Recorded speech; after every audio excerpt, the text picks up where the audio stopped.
Bonjour, c'est l'heure de la qui du dimanche et aujourd'hui, attention, c'est un avertissement. Il fallait quand même qu'on vous prévienne parce qu'à partir de maintenant, une bouteille de Cress peut en cacher une autre.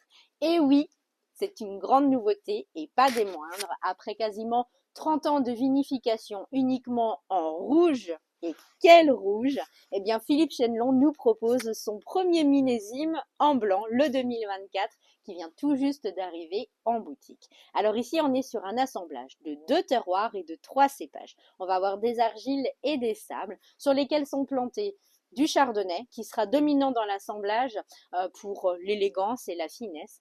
On a avec ça un petit peu de grenache pour l'opulence et le vermentino pour la fraîcheur. Ici, on est sur une vinification et un élevage qui ont été réalisés uniquement en bois neuf, en fût de 225 litres.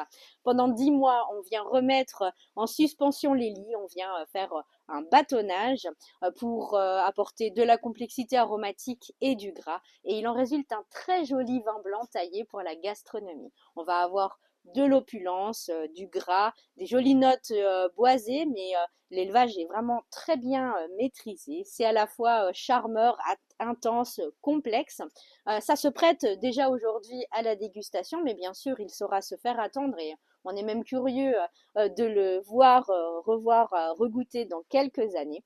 En tout cas, il vous accompagnera très bien sur des poissons en sauce, des volailles, des fromages, à servir pas trop frais, 10-12 degrés, comme un Bourgogne blanc. Bien sûr, c'est une production pour l'instant en quantité limitée et donc il n'y en aura pas pour tout le monde. Sur ce, je vous souhaite un très joli dimanche et je vous dis à bientôt.